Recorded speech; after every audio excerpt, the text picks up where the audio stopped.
Quand on s'intéresse à la culture de l'innovation, il est toujours intéressant d'étudier les rituels présents dans l'entreprise.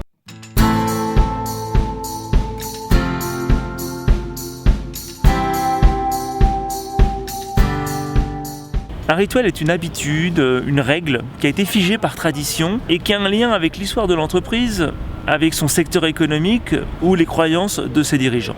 Des rituels peuvent être très basiques, ça peut être la vidéo en noir et blanc que les nouveaux collaborateurs vont voir lorsqu'ils entrent dans l'entreprise.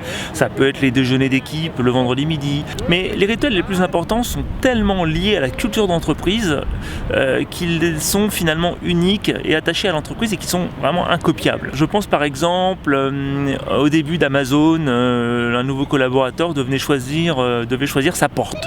Une porte qui serait par la suite transformée en bureau, qui donnait un petit peu l'idée qu'un sou est un sou chez Amazon. On pourrait également parler de la fête de la défaite chez Intuit.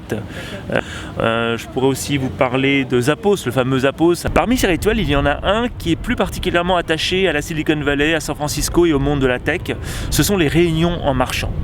C'est Steve Jobs qui est le premier à populariser cette pratique. D'ailleurs, si vous voyez les films, ces biopics, on le voit à plusieurs moments dans les deux films qui lui sont consacrés, marcher, soit pour parler en petite réunion avec deux personnes, soit à plusieurs. Mais ce rituel n'a pas disparu avec lui, bien au contraire. D'un côté, vous avez Mark Zuckerberg qui de temps en temps, pour des recrutements qui lui paraissent importants, va se promener en dehors du site. Et c'est ce qu'il faisait notamment lorsque les bureaux étaient encore à Stanford. Il allait sur un endroit avec une vue assez sympa sur Palo Alto. Et de l'autre, vous avez Jack Dorsey, qui est le fondateur et aujourd'hui de nouveau CEO de Twitter, qui organise ce qu'il appelle des Gandhi Walk. Donc c'est cette statue qui est à l'embarcadère, en bas de Market Street. Et qui donne donc rendez-vous à son équipe le matin pour aller au bureau à pied. Voilà, c'est l'occasion d'avoir une petite discussion informelle avec l'équipe. Le bureau de Twitter étant à 3 miles d'ici, donc c'est une petite demi-heure de marche.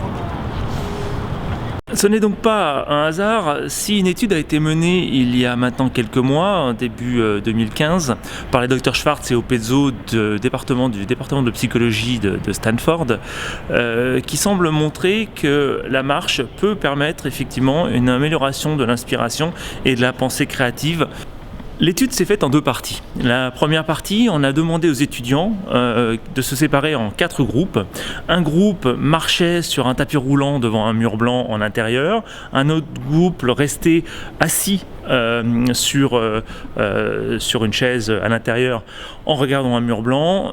D'autres étaient invités à aller marcher autour du campus de Stanford. Et le 4e groupe était promené en fauteuil roulant pour qu'ils soient en position assise. Une fois ces exercices terminés, on leur a demandé de passer à la 2e partie qui consistait en 3 exercices les uns après les autres qui duraient de 4 à 15 minutes pour mesurer leur créativité et leurs pensées divergentes.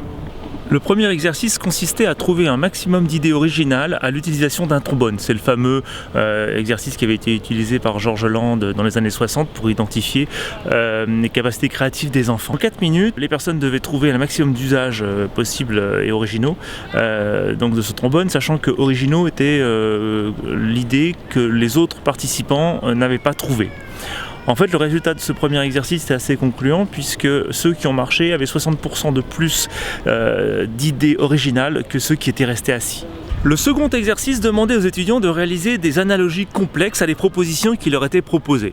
Donc par exemple, une proposition était cambriolage. Donc une analogie complexe serait un soldat qui revient avec un syndrome de PTSD, avec un syndrome post-traumatique. Par contre, une proposition, une analogie à cambriolage qui ne serait pas vraiment complexe, ce serait, tiroir vide et porte forcée. Alors résultat de cet exercice, 100% de ceux qui avaient fait une marche avaient été capables de proposer au moins une analogie complexe. Alors que ceux qui étaient restés en intérieur en étant assis ou à l'extérieur même en fauteuil roulant, que la moitié d'entre eux avaient été capables de proposer une analogie complexe. Le 3e exercice était un exercice d'association qui est souvent utilisé pour mesurer la capacité de concentration. Donc on donne 3 mots et il faut trouver quel est le mot qui les relie.